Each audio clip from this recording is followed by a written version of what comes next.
नमस्कार मित्रों, आपका इस वीडियो चैनल पर स्वागत है। रावण ने मरते वक्त बताई थी कलयुग की 3 भयंकर भविष्यवाणियाँ। मित्रों, आपको तो पता ही है, हिंदू धर्म की मान्यताओं के अनुसार रावण दुनिया का सबसे अहंकारी और क्रूर राक्षस था।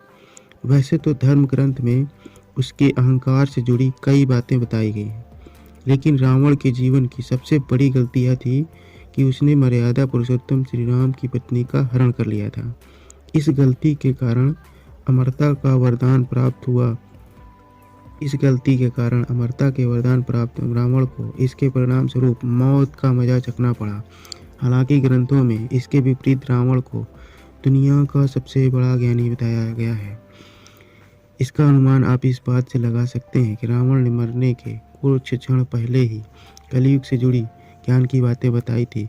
मरते वक्त रावण ने कलयुग से 3 जुड़ी खतरनाक बातें बताई, ऐसी बातें जिन पर लोग आज के ज़माने में अगर गौर कर ले और उन पर अपने आप को समर्पित कर दे तो वह सफल हो जाए और अपने जीवन में कभी भी धोखा, निराशा और पराजय का सामना न करना पड़े। तो आइए हम उस बातों को चर्चा कर ले रहे हैं जिस बात को रावण ने मरते वक्त हमें बताई थी। पहली बात है, जीवन के अंदर जो भी शुभ काम करना चाहते हैं उसे जल्द से जल्द कर लेना चाहिए, और जो भी अशुभ काम है उसे जितना देर हो सके उसे टालते रहना चाहिए, नहीं तो जीवन में पछताना पड़ सकता है। रावण ने खुद का उदाहरण देते हुए कहा है कि मैंने श्री राम को पहचानने में भूल की है, जिसके कारण आज मेरी हालत हुई है। तो मित्रों, यह बात तो सत्य है, हमें बिल्कुल देरी नहीं करनी चाहिए, शुभ कार्य करने में किसी प्रकार की देरी नहीं करनी चाहिए। दूसरी बात, कभी भी शत्रु को खुद से छोटा और कमज़ोर नहीं समझना चाहिए, यह अहंकार की निशानी है। रावण ने खुद को यह मानते हुए, अहंकारी मानते हुए राम पर विजय पाने की कोशिश की थी, लेकिन अंततः उसका क्या हाल हुआ आप सब जानते ही हैं।